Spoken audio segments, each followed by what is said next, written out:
તરફ web બ્રાઉઝરને open રાખીશું. ત્યાર પછી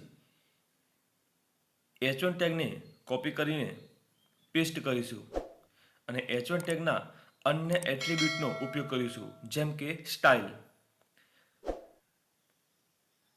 is equal to double inverted comma શરૂ કરીશું, બેકગ્રાઉન્ડ હાઇફન કલર કોલન, ત્યાં આપીશું કલરનું નામ blue, semicolon double inverted comma પૂરા. જો લાઈન કટ થતી હોય તો રેપ ટેક્સ્ટનો ઉપયોગ કરીને લખાણને આ જ સ્ક્રીનમાં સંપૂર્ણ તમે જોઈ શકો છો. ફાઇલને સેવ કરીશું. તેનું આઉટપુટ વેબ બ્રાઉઝરમાં જોવા માટે ત્યાં જઈને રિફ્રેશ આપીશું. તો આ પ્રકારે આઉટપુટ જોઈ શકો છો. જરૂર લાગે તો કલરને ચેન્જ પણ કરી શકાય છે. Red refresh. તો આ પ્રકારે H1 ટેગમાં સ્ટાઇલની અંદર બેકગ્રાઉન્ડ કલર ઉપયોગ કરી શકાય છે. આ જ રીતે અન્ય એક નવા એટ્રીબ્યુટનો ઉપયોગ કરીએ, જેમાં સ્ટાઇલની અંદર ડબલ ઇન્વર્ટેડ કોમા સિવાય બધું જ રિમૂવ કરી દઈશું. ત્યાં ટાઈપ કરીશું કલર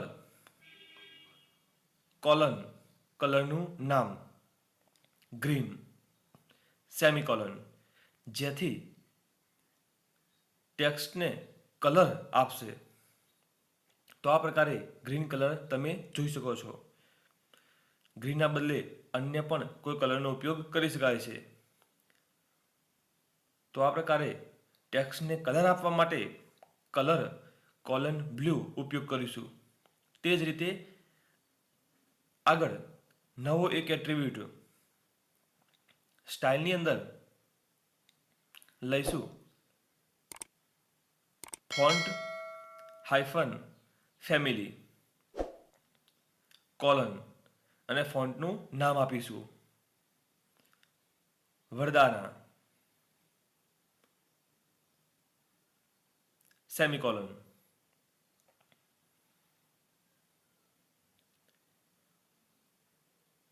તો આ પ્રકારે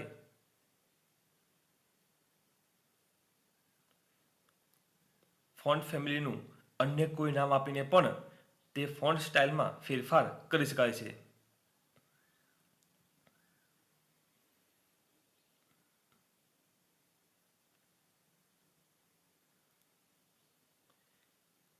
આગળ લઈએ નવો option font size colon. Font સાઇઝમાં નંબર અને ટકાવારી અને સેમીકોલન, આ પ્રકારે ફોન્ટ સાઇઝનો ઉપયોગ કરીશું, જેથી ફોન્ટની સાઇઝમાં વધારો જોવા મળશે. એકચ્યુઅલ સાઇઝમાં આટલા ટકા, તે ટકાવારીમાં ફેરફાર પણ કરી શકાય છે.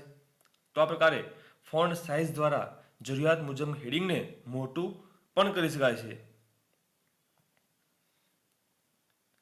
આવા જ એક નવા એટ્રીબ્યુટનો ઉપયોગ સ્ટાઇલની અંદર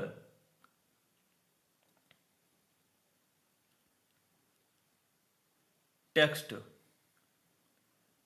અલાઇન કોલન સેન્ટર. તો અહીંયા ટેક્સ્ટ એ સેન્ટર ભાગમાં જોવા મળશે. રિફ્રેશ આપતા આ પ્રકારે સેન્ટર ભાગમાં જોવા મળશે. જરૂરિયાત લાગે તો તેને રાઈટ સાઈડ પણ અલાઇન કરી શકાય છે. તો આ પ્રકારે ટેક્સ્ટ અલાઇનનો પણ ઉપયોગ કરી શકાય છે, જેથી ટેક્સ્ટને એ સાઈડ જોવા મળશે.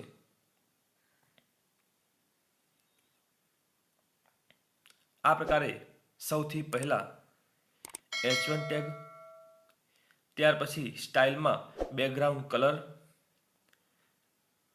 ત્યાર પછી સ્ટાઇલમાં કલર, ત્યાર પછી ફોન્ટ ફેમિલી, ત્યાર પછી ફોન્ટ સાઇઝ અને અંતે ટેક્સ્ટ અલાઇનનો ઉપયોગ કરીને આ પ્રકારના ટેક્સ્ટને ફોર્મેટ કરી શકાય છે. અને જરૂરિયાત હોય તે મુજબનું હેડિંગ આપણે આપણા વેબ પેજમાં ઉપયોગ કરીશું.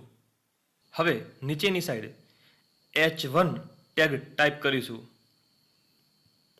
જેમાં કોમ્પ્યુટર ઓપરેટર શબ્દ આપીશું અને H1 ટેગને એન્ડ કરીશું. કોપી કરીને પેસ્ટ આપીશું, 5 વખત પેસ્ટ કરીશું અને હવે નંબર 2, ત્રીજામાં 3, ચોથી લાઇનમાં 4, પાંચમામાં 5 અને છઠ્ઠામાં 6. આ પ્રકારે અલગ અલગ 6 હેડિંગ આપી શકાય છે, જેનું આઉટપુટ રિફ્રેશ આપીને તમે સ્ક્રીન પર જોઈ શકો છો. જેમાં H1 જેનો અર્થ થાય છે મોટું હેડિંગ, આ પ્રકારનું. ત્યાર પછી H2, એ જ રીતે H3, H4, H5 અને H6. તો આ પ્રકારે અલગ અલગ 6 પ્રકારના હેડિંગ આપી શકાય છે. જેવી જરૂરિયાત હોય તે પ્રકારના હેડિંગનો નંબર આપીશું. આ પ્રકારે H1 ટેગની જરૂરિયાત હોય તે મુજબ આપણા વેબ પેજમાં તેનો ઉપયોગ કરીશું.